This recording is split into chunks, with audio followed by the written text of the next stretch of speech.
Hello and welcome to The Drum. I'm Dan Borsha, coming to you from the lands of the Gadigal people. Coming up, High Court loss. Embattled Qantas now faces a big compensation bill for sacked workers.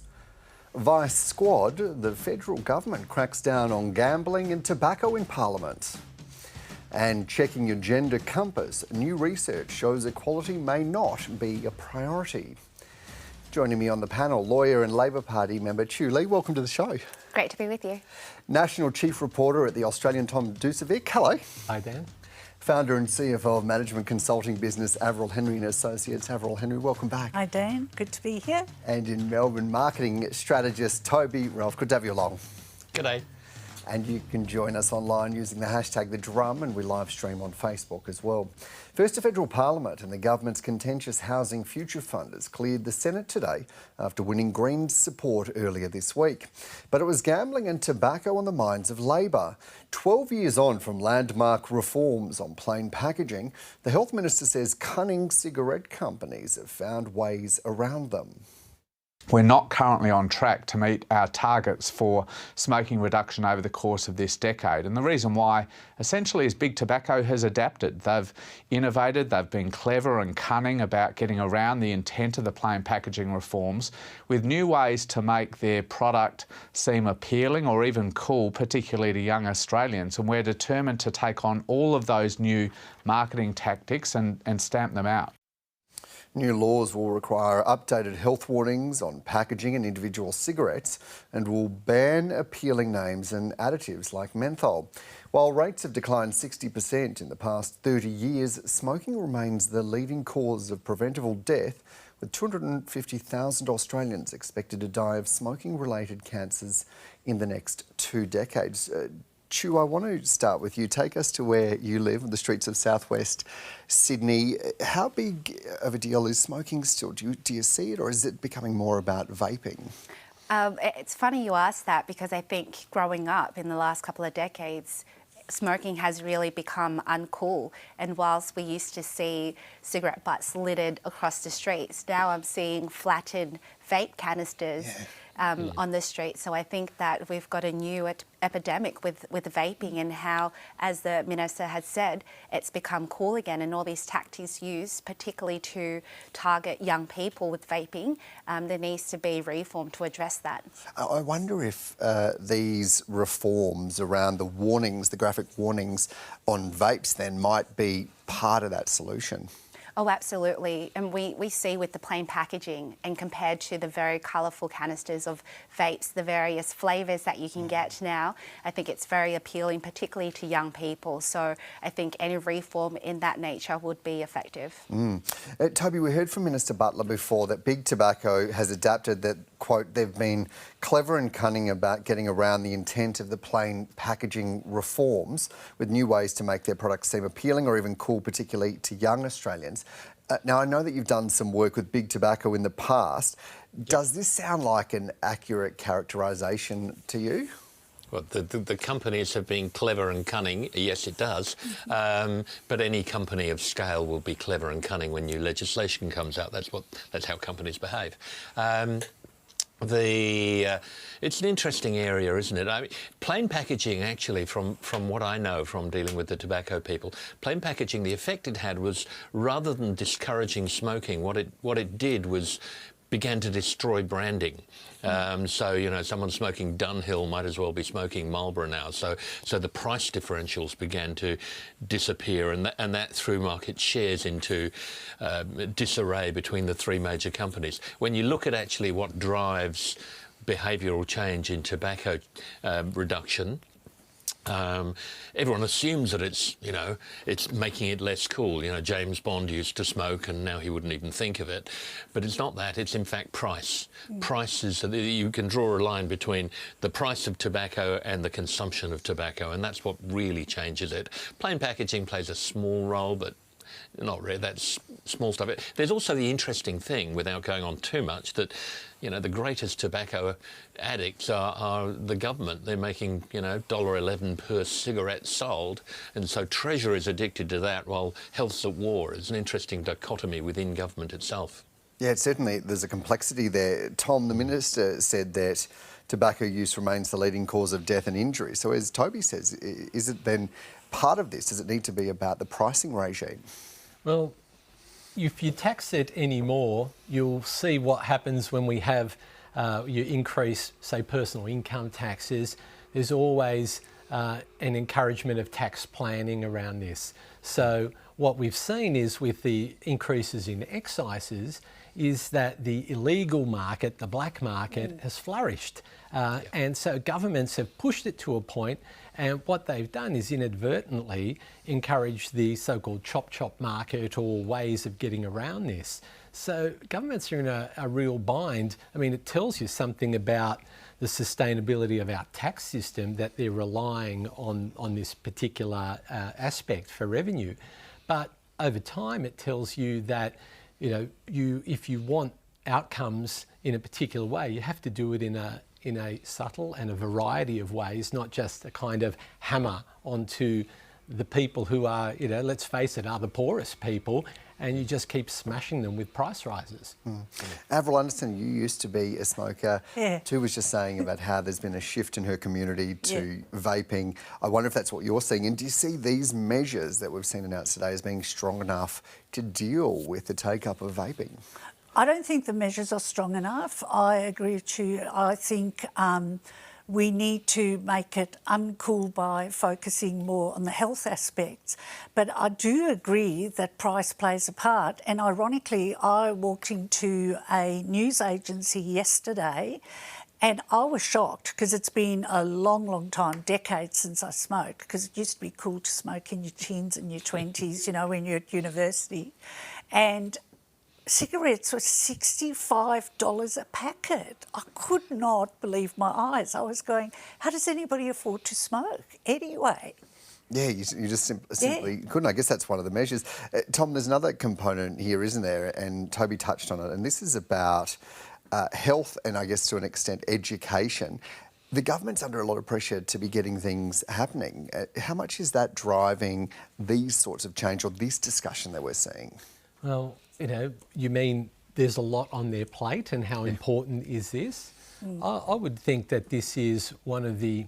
You hear a whole range of ministers talking about it, not only the health minister, you hear the treasurer talking about it all the time.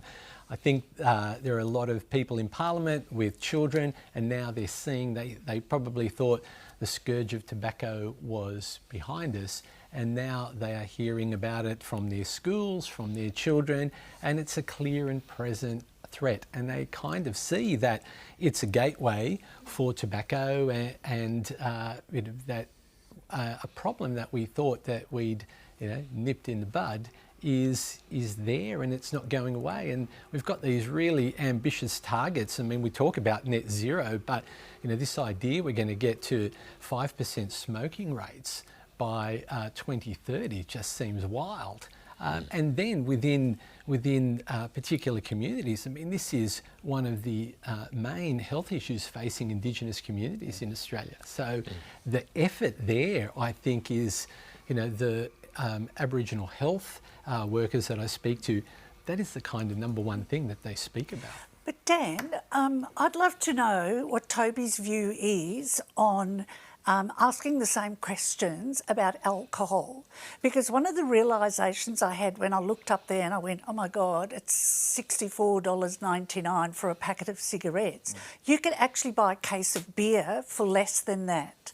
And I think it's fascinating, and I'm not saying it's wrong, that we focus so much on smoking and the adverse impacts of smoking on our health. But you could say the same about alcohol and how you are seeing even popular drinks with young people, like the cruisers, being more affordable than smoking. And I think that in the medium to long term has significant health effects. I'm really interested in Toby's thoughts on that. Well, the thing I think I'd extend that and say, think about even edgier drugs, illegal drugs, because you're seeing great growth there compared to alcohol, compared to tobacco.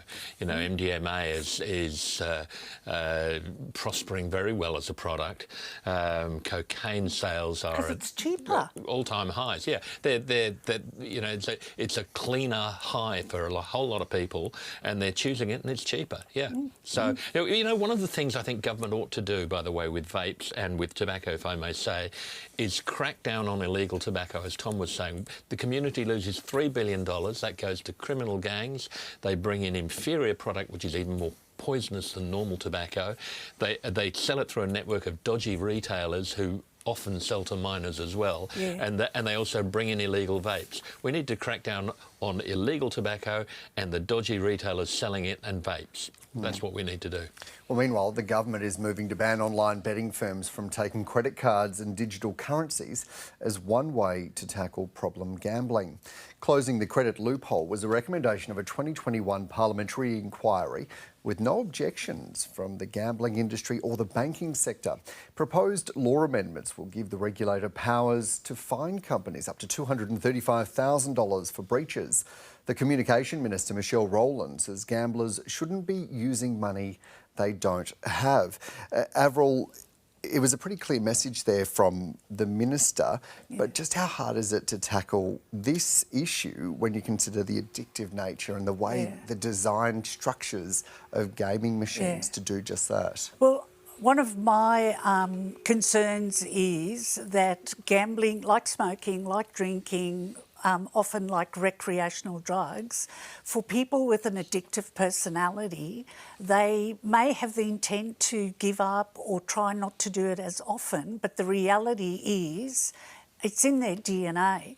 And so I think that with the government bringing this legislation into play that prevents people from using credit cards, I think is a good idea. I knew an elderly woman who, within 48 hours of pension day, had put pretty much all of her pension into slot machines and then lived on tea and, you know, Vegemite toast for the next 2 weeks.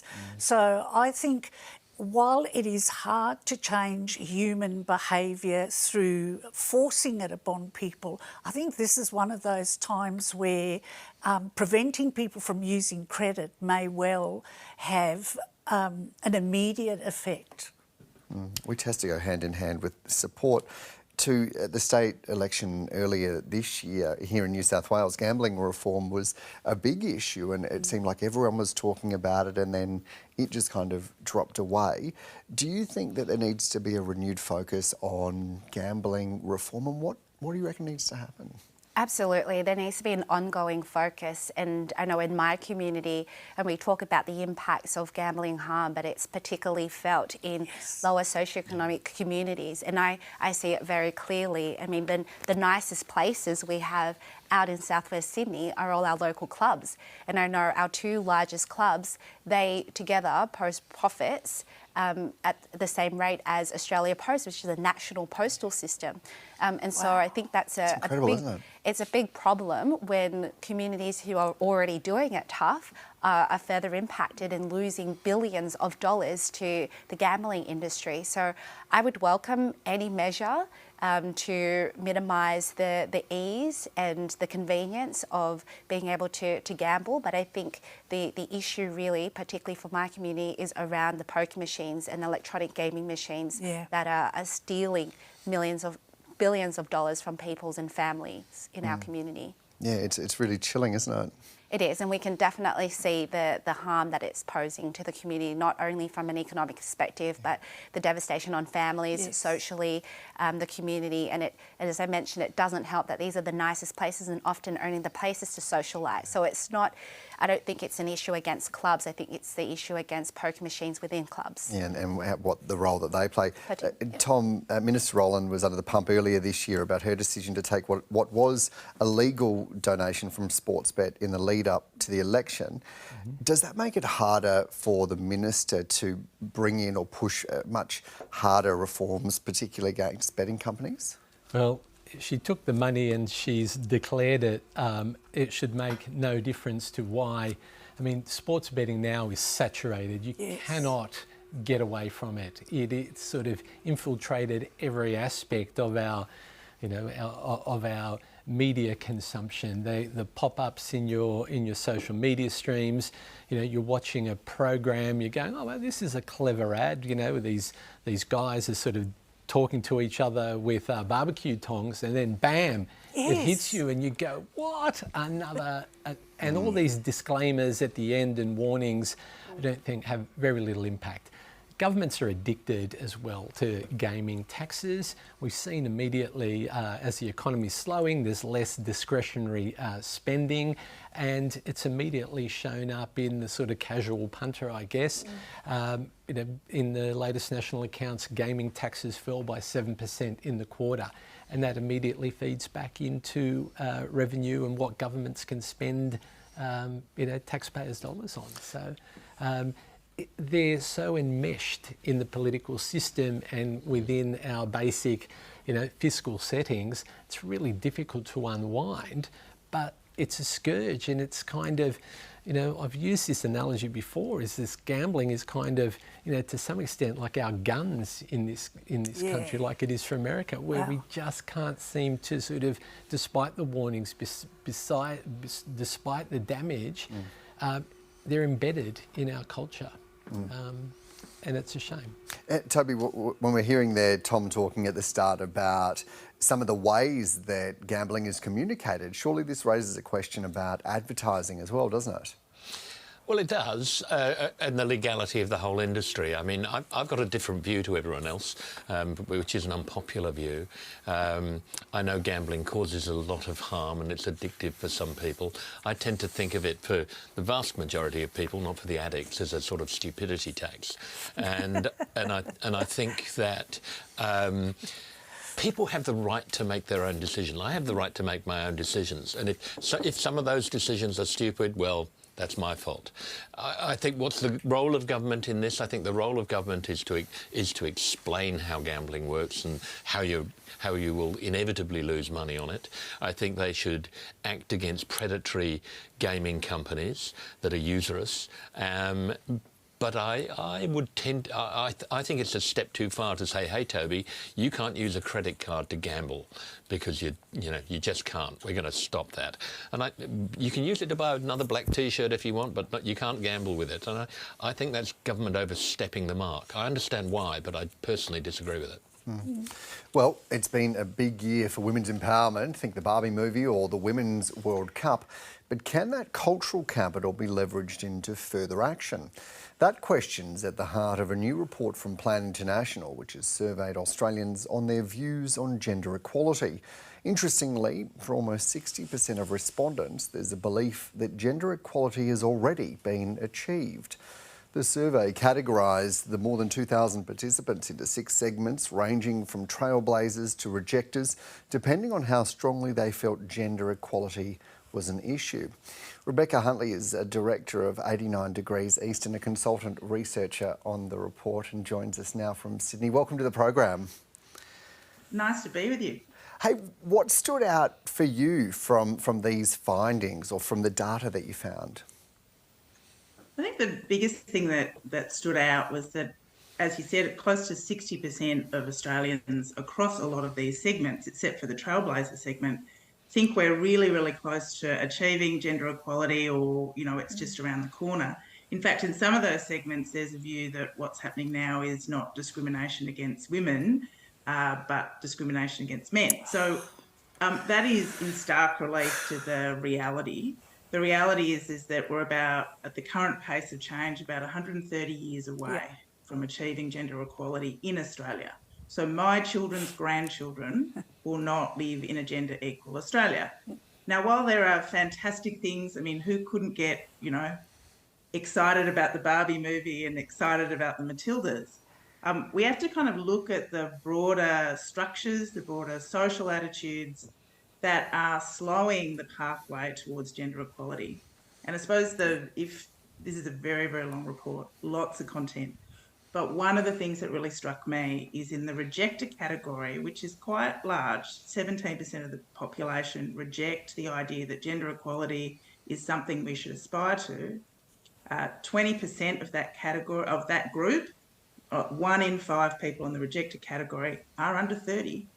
Wow. So these are young men and women who just reject gender equality, and it's quite extraordinary because they've grown up in a world where there are Matildas and there are Barbie movies, and their mums have worked, and they've grown up in Australia with we've seen, women leaders across the board. So it just shows that that gender equality, achieving that, it's a lot easier than even winning a World Cup.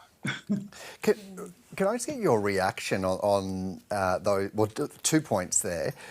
How do you feel about that component that you mentioned at the start, that the discrimination is in some instances being portrayed as discrimination against men?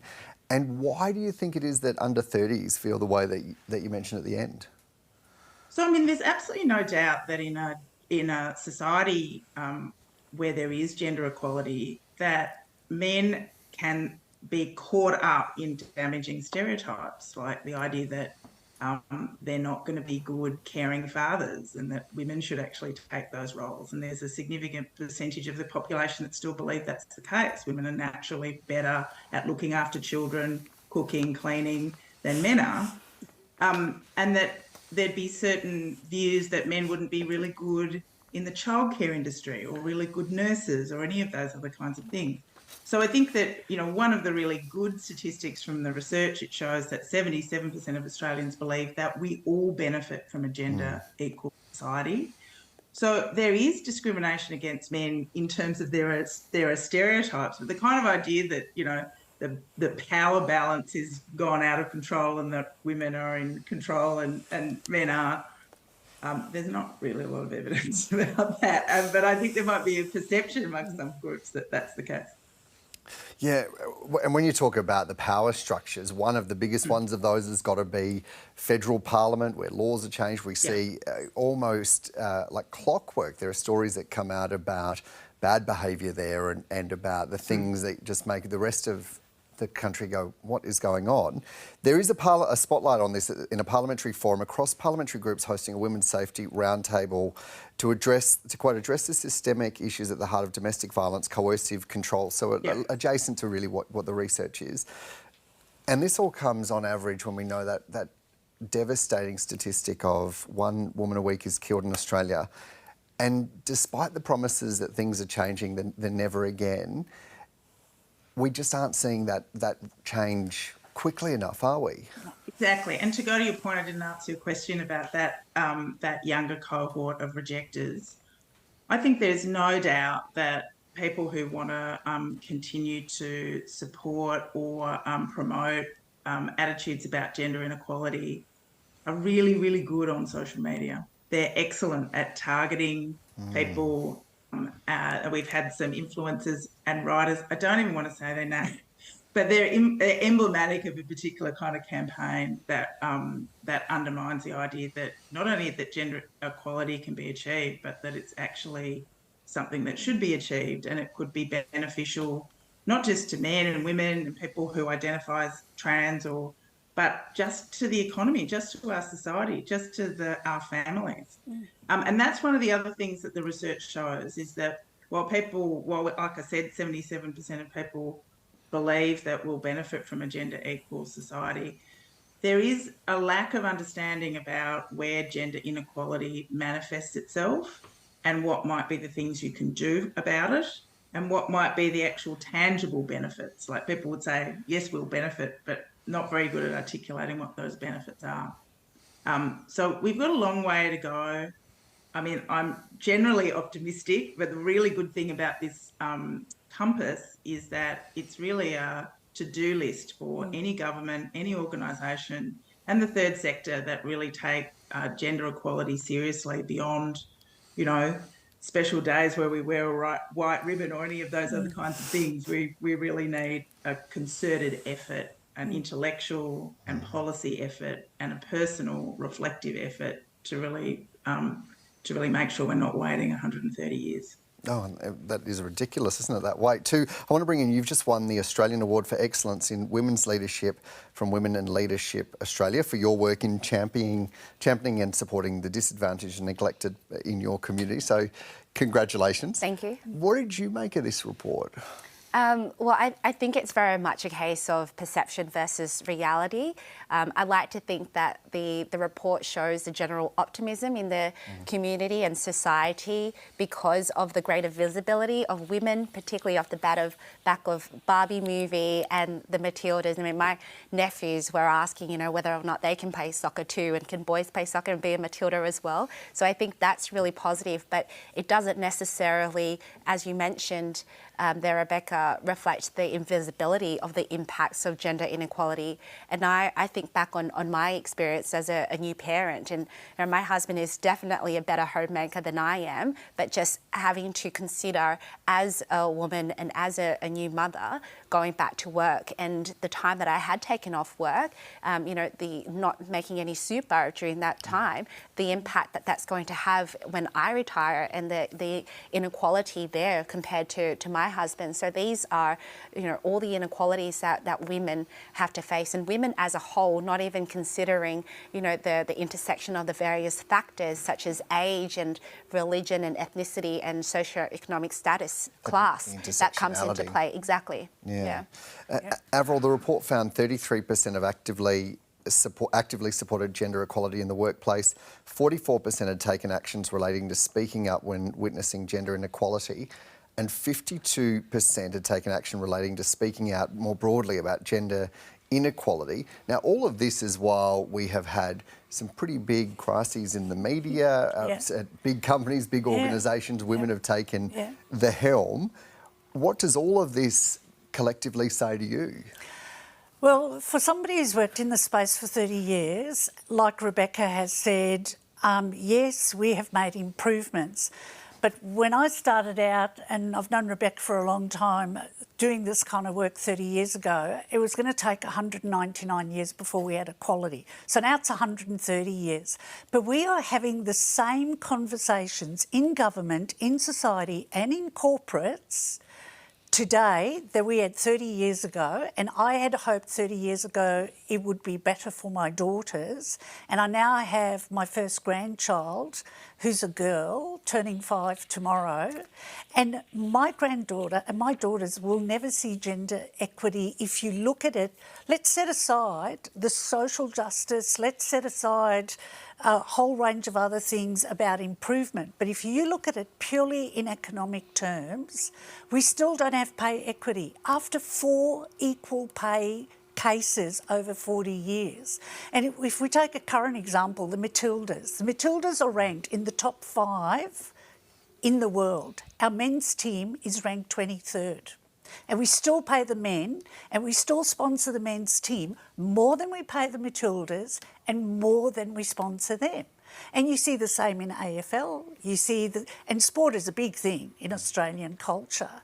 And I think, you know, until we start to get serious about not seeing this as a ticker box, but as something, like you said, you know, about gambling, it's got to be front of mind in policy, in implementation, in the way we sponsor women in sport, the way we promote women, the way we select women in places that have been predominantly male. Because, again, we've got this girls' jobs, boys' jobs, and the Barbie movie showed, which I loved, that that's not necessarily the case.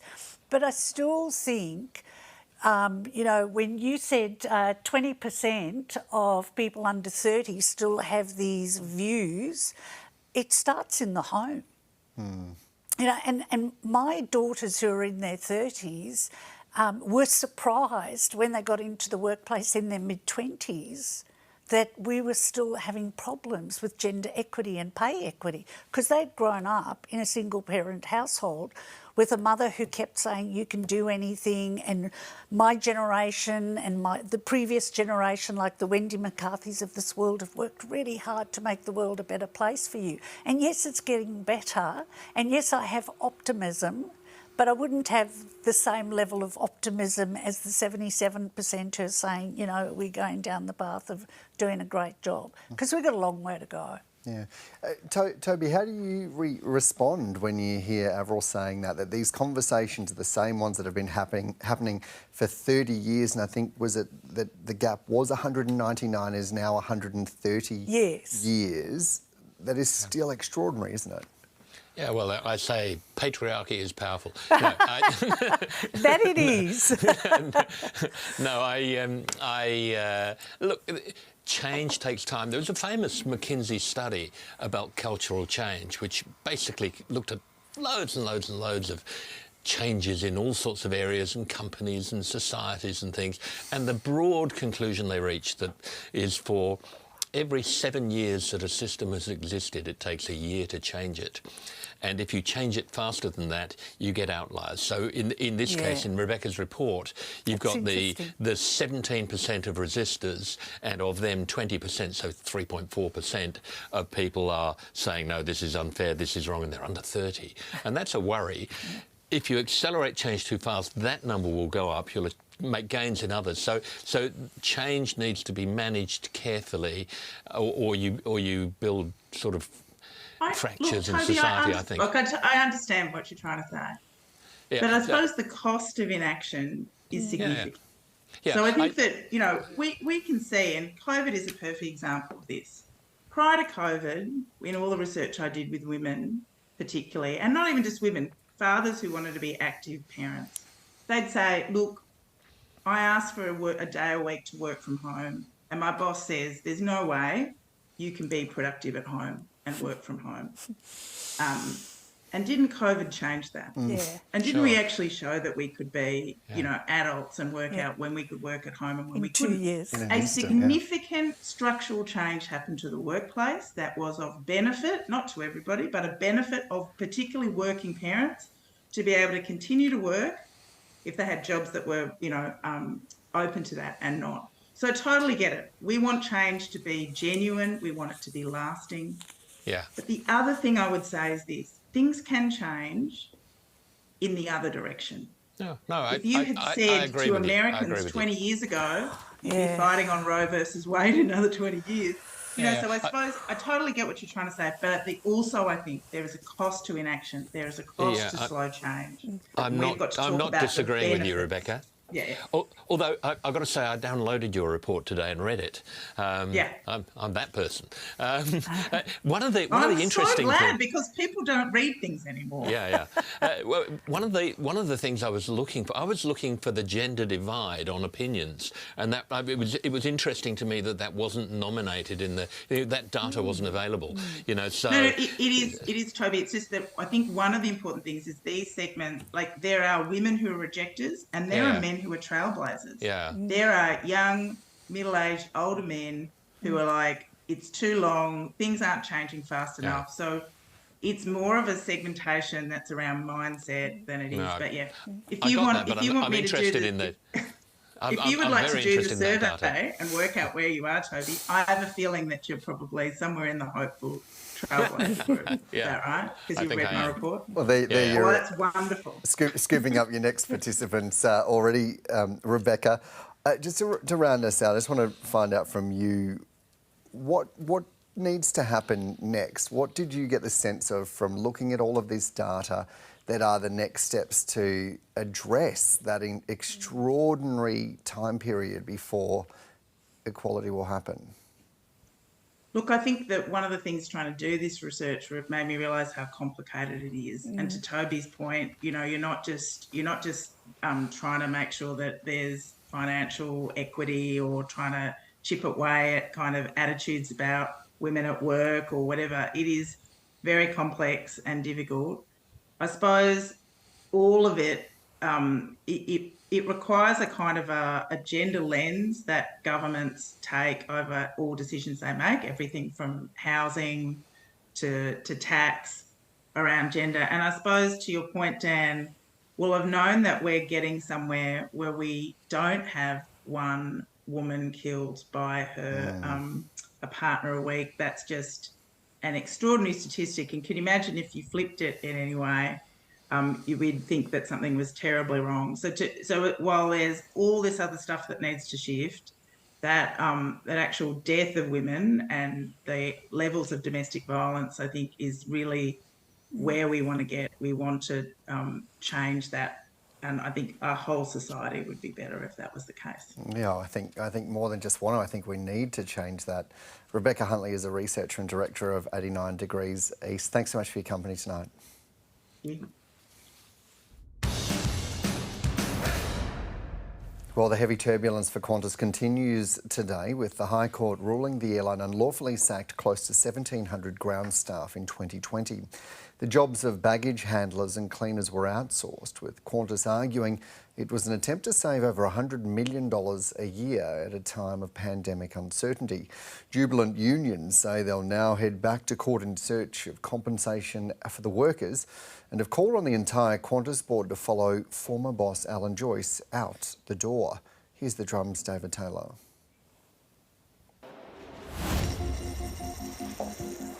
Unions claim it's the largest illegal sacking in Australian corporate history. Qantas baggage handler Damien Pollard was among those who lost their job.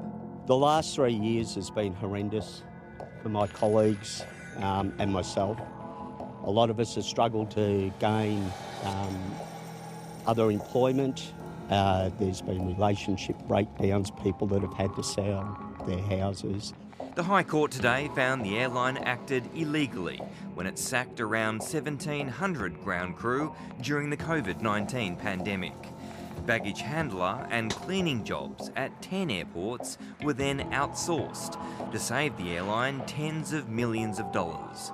Qantas has always maintained it needed to slash costs to save the airline from going bust during the pandemic. The likelihood of a years-long crisis led Qantas to restructure its business to improve its ability to survive and ultimately recover. But the High Court found that the sackings were in breach of the Fair Work Act. Under the Act, a company can't make a decision, like sacking workers, if that decision also affects the basic rights of the worker, like taking industrial action, for example. This has been a spiteful corporate dictatorship, and the board has been right behind Alan Joyce in that spite every step of the way. It's time for them to go. It's fired up the Employment Minister, Tony Burke. Well, you are not entitled to illegally sack people. And while that was happening, from opposition, the now Transport Minister, the now Prime Minister and myself stood shoulder to shoulder with those workers and said we would fight for them. Qantas says it accepts the decision and has issued its first ever apology to workers. As we have said from the beginning, we deeply regret the personal impact the outsourcing decision had on all those affected, and we sincerely apologise for that. But unions want more than an apology. We will seek penalties as well. It is important that there is a clear signal sent to employers in the future that this type of conduct should not occur. Richard Goyder and the board should go. But their last act before they walk out the door should be to rip away from Alan Joyce those obscene bonuses that he has taken as these workers have suffered with their families. John Buchanan is an industrial relations expert and professor at the University of Sydney Business School and joins us now from Sydney. Welcome to the program. Thanks for having me. John, this is not just about industrial relations, is it? This is about public relations as well, because we heard there that this is also about that $24 million payout to Alan Joyce, and it's now up to Qantas of how they navigate this. Sure, I'm an industrial relations expert, but I have been following the developments in Qantas very closely through the financial review. Clearly, Qantas has pursued a business strategy for the past decade or so of absolutely prioritising shareholder value. They have maximised shareholder value, and they appear to have done so by illegal activity in the way they manage their workforce, and the ACCC is now making serious allegations that they've engaged in illegal activity with their customers. So yes, Qantas has really, I think, seriously compromised its social licence to operate, and the High Court decision, I mean, I'm not sure if people realise, but I was talking to Josh Bernstein earlier today, and he said the High Court is the place where workplace rights go to die. So where you get a 7-0 decision saying Qantas did the wrong thing, you know you're in trouble. Qantas says it's sorry and that the people were sacked to save the airline. Now, the federal court accepted that. So what was it, the point of law that the High Court was actually looking into? Sure. Now, the High Court actually didn't accept that, and if your listeners are interested, they should read the last judgment by Stuart J. He actually summarises key parts of the federal court decisions. The federal court found, as a matter of fact, that the great bulk of Qantas's witnesses were not credible. The federal court found, as a matter of fact, that under Australian law, you cannot retrench workers if there is a motivation to undermine their workplace rights. And as a matter of fact, the federal court found that. Qantas did not dispute that. The Qantas then launched a very technical appeal to the High Court and said the protections in the Act have to essentially be live protections, that you must be about to take a strike, and that if you're about to take a strike and sack, then it applies. The High Court said no, we're not going to interpret the law so narrowly.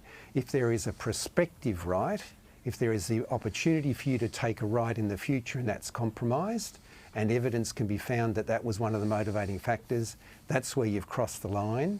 And so the federal court found that substantive fact, and the High Court wasn't going to let Qantas off the hook by trying to have a very narrow reading about what the rights were to future workplace rights. So what happens now in terms of compensation? Well, it has to go back to the federal court now to work out those details. This was a very technical issue that went up to the High Court.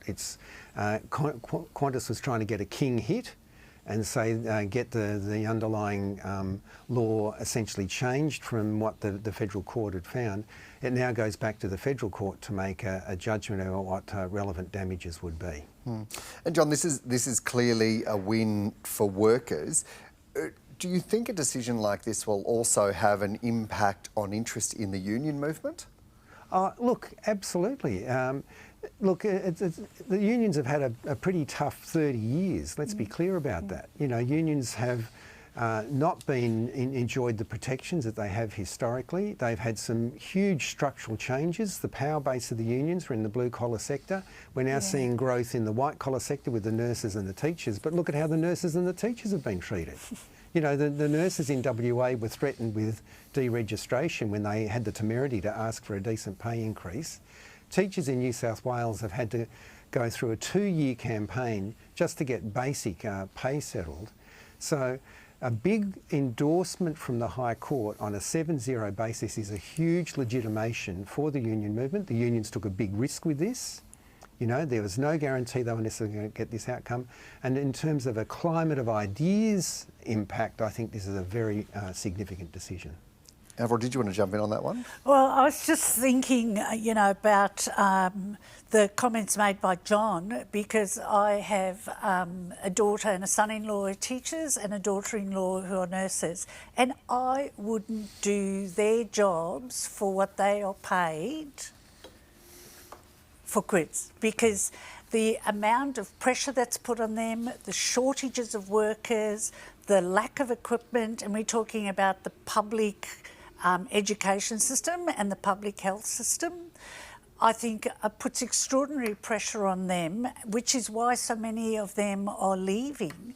And I think it's interesting too, you know, as John said, the power of unions has effectively eroded over the last 30 years. So I really have been very pleased for the union movement, but also the Qantas workers, that this has been a success. Now, it'll be interesting to see what sort of compensation they get, of course, but we can only hope that it pans out the way it should, because I think they've been treated very poorly. John, I've got a question. The circumstances around this were quite extraordinary. You know, you've got COVID, you've got an aggressive union-busting company, and, you know, what kind of precedent do you think that this is going to set, because it's hard to envisage that another company would be in this kind of situation where it would try and pull that off. Yeah, I think that's where the TWU and their legal team should be congratulated. They took a huge risk here.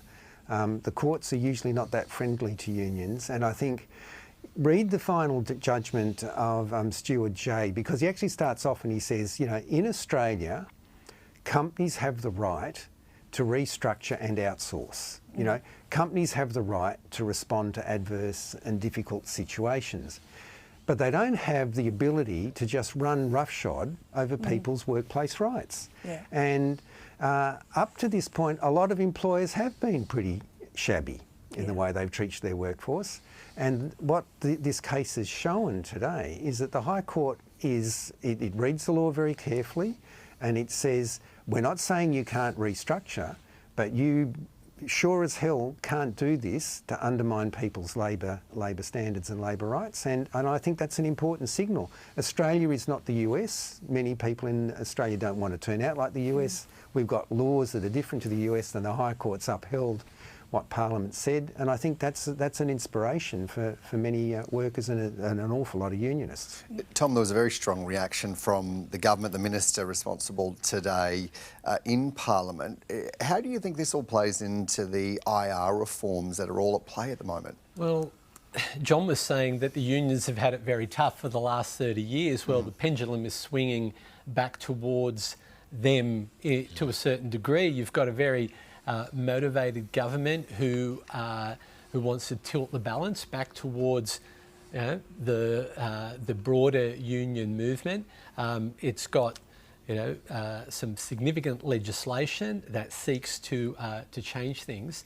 So I imagine that this is a time for unions to rebuild and to cash in on a whole range of things. The same time we're in quite a difficult economic situation. We've got a productivity stagnation. We need to have flexible workplaces to affect some win-win situations that we've had through enterprise bargaining. We need the system to be delivering us a lot better than it has in recent times. So my sense is that the government, very much so, having been burned on so many occasions, is now trying to enable a different kind of industrial culture. To what message does this send to corporate Australia? Well, I work in a community legal centre, and we see on a day-to-day basis unscrupulous employers exploiting their workers, essentially. So I think this really shows that corporate Australia and businesses in general, they can no longer deliberately utilise a business model where they're shirking their obligations from their employees. And not only that, I think it really demonstrates the power of collective action. And you're right, I think in terms of the union movement, how the positive impact that's going to have on the workforce, particularly where the deliberate business model is to be able to undermine workers and take advantage of that power imbalance between employers and their staff. And let's not forget, by what they've done to those workers with the outsourcing of baggage handling and a range of other jobs, they've had a direct impact on the quality of service for customers.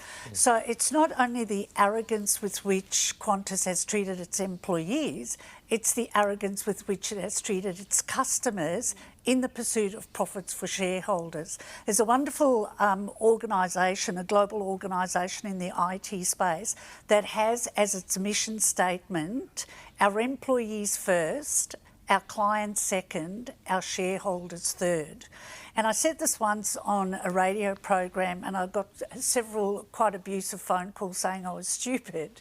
And I said, yeah, but what you're missing is the logic behind that, that if you look after the employees, they look after the customers, the customers generate more revenue and profitability, and the shareholders will also benefit. So, And can I come in there? Look, I think we as a society have forgotten some of the lessons of the global financial crisis. Yes. Right. Now, that was a crisis of shareholder value out of control. We've kind of forgotten that. The struggle of people against power is the struggle of memory against forgetting. And I think what we've seen today is that we're being reminded that if people just myopically pursue or mindlessly pursue shareholder value, the consequences are devastating. And we're talking about 1,700 workers here. But I think the consequences for Qantas have been devastating. Qantas is a great institution. It's been built up over decades.